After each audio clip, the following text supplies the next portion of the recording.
A new chapter welcomes you. Pronoun में आप आज पढ़ेंगे डिस्ट्रीब्यूटिव प्रोनाउन। एक बात और बताना चाहूँगा, आज स्पेशल तौर पे अभी हाई स्कूल इंटर का रिजल्ट निकला हुआ है। तो हाई स्कूल इंटर में जो लड़के हमारे यहाँ पढ़ते थे या हमारे थ्रू पढ़ते थे, 96% तक बच्चों के नंबर आए हैं। 92, 93, 94 वाले तो बहुत हैं। यदि आप मन लगा के हमारे दिशा निर्देश के आधार पर पढ़ेंगे, और थोड़ा कठिन जरूर लग रहा होगा, लेकिन यदि आप पढ़ते रहेंगे तो आपको पूरा इसका लाभ मिलेगा। और ये पढ़ाई जो मैं पढ़ा रहा हूँ उसको अभी नहीं, आगे भविष्य में भी आपको उसका पूरा लाभ मिलता रहेगा, जीवन भर लाभकारी रहेगा। ध्यान दीजिए। तो ये डिस्ट्रीब्यूटिव प्रोनाउन है, इसको हिंदी में कहते हैं विभाग सूचक सर्वनाम। The pronoun which is used to talk about each and each every person separately is called distributive pronoun. यानी वह सर्वनाम जो किसी व्यक्ति या वस्तु के बारे में अलग अलग विभाग का बंटवारा करते उसका वर्णन करता है, वह विभाग सूचक सर्वनाम कहलाता है। जब हम इसका प्रयोग करते हैं विभाग डिस्ट्रीब्यूटिव प्रोनाउन में, तो आप देखते हैं यहाँ पे लिखा हुआ है each of, either of, neither of, none of, every one of. इन सब के बाद ऑफ आया हुआ है। ये सब सिंगुलर में प्रयोग होते हैं, भले इनके साथ प्लूरल नाउन आया हुआ है, लेकिन इनका वर्ब और इनका जो पॉजिटिव केस है, ऑब्जेक्टिव केस है, अर्थात हिम, हिज, ऐसे ये सब सिंगुलर में ही आएंगे। वर्ब सिंगुलर की प्रयोग होती है, सिंगुलर नाउन की।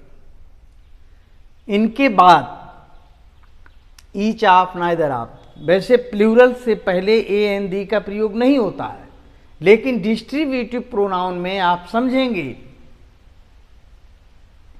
प्लूरल नाउन से पहले दी का प्रयोग होता है।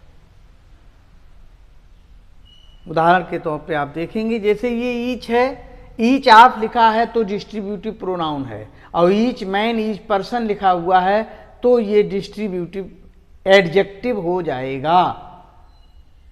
ऑफ लगा हुआ है तो डिस्ट्रीब्यूटिव प्रोनाउन होगा। जैसे लिखा ईच ऑफ, तो लिखा हुआ है each of the students rights well.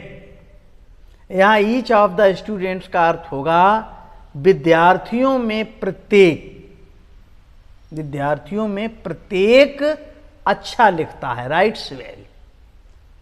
Singular noun के आधार पर वर्ब आया हुआ है, जबकि यहां पर प्लूरल नाउन है, उससे पहले दी दिया गया है। अब यहां पर ईच ऑफ द 5 स्टूडेंट्स, 5 विद्यार्थियों में प्रत्येक ने अपने काम को कर लिया है, हैज डन हिज वर्क। अर्थात ईच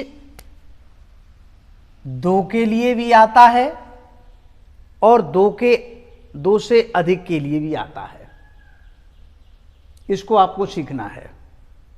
और ये भी देख लिया, इसमें हिज आया हुआ है। यद्यपि यहां पर 5 स्टूडेंट्स दिया हुआ है, लेकिन ईच दिया हुआ है। ईच और एवरी के साथ एक वचन की क्रिया आती है और एक वचन का ही प्रोनाउन प्रयोग किया जाता है। ये दिया है। Either of the 2 girls can do it. Either, अब यहां पर ये आइदर ऑफ लिखा है। आइदर ऑफ का मतलब होता है 2 में से एक। आइदर ऑफ का मतलब होता है 2 में से एक। आइदर ऑफ द 2 गर्ल्स अर्थात 2 लड़कियों में से एक, कैन डू इट, इसे कर सकती है। 2 लड़कियों में से एक, आइदर, ये हुआ है। फिर आया नाइदर ऑफ। नाइदर 2 के लिए आता है, लेकिन 2 में से कोई नहीं। नाइदर ऑफ का मतलब होता है 2 में से कोई नहीं। आइदर ऑफ का मतलब होता है दो में से एक। तो यहां पर लिखा हुआ है neither of the two girls, अर्थात दो लड़कियों में से किसी ने कोई भी नहीं कैन डू इट, इसे कर सकती है। Neither of the two girls, दो लड़कियों में से कोई भी नहीं इसे कर सकती है, दो में से कोई भी नहीं। फिर आया नन, नन भी निगेटिव में आता है, यानी दो से अधिक की संख्या जब होती है तो नकारात्मक में नन ऑफ का प्रयोग होता है। नन ऑफ देम अर्थात उनमें से कोई भी नहीं अपने कर्तव्य का, उनमें से कोई भी अपने कर्तव्य का पालन नहीं कर पाया है, has done. None of. Every one of, every one of जो होता है ये दो से अधिक के लिए प्रयोग किया जाता है। ईच का प्रयोग दो के लिए भी होगा और दो से ज्यादा के लिए भी होगा, लेकिन एवरी वन का प्रयोग दो से ज्यादा के लिए ही किया जाएगा, लेकिन सिंगुलर वर्ब इसके साथ भी आएगी। इसमें दिया हुआ है every one of the 5 boys, यानी 5 लड़कों में प्रत्येक काम अच्छा करता है। ये वर्क्स में सिंगुलर वर्ब हो गए। इसके बाद ये जो ईच आया हुआ है, ये ईच, इसको भी समझना है। ये ऑब्जेक्ट के रूप में जब आता है तब इसको हम कैसे प्रयोग करते हैं, इन दो वाक्यों में इसको देखेंगे आप।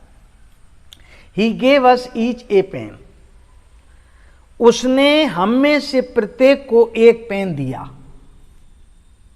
जब फ्रेज हो, ऑब्जेक्ट के बाद फ्रेज हो, तो ऑब्जेक्ट के बाद ईच आएगा, और जब फ्रेज न हो, अकेला ऑब्जेक्ट हो, तो ईच पहले आएगा।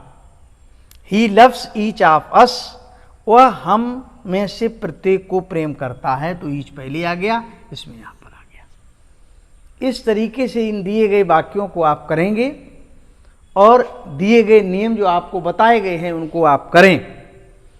हमारे साथ चलें, चाहे आप 6, 7, 8, 9, 10, 11, 12 किसी क्लास में पढ़ रहे हों।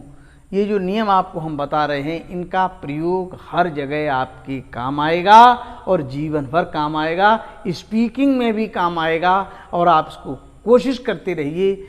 मैं वादा करता हूँ आपकी इंग्लिश सबसे अच्छी हो जाएगी।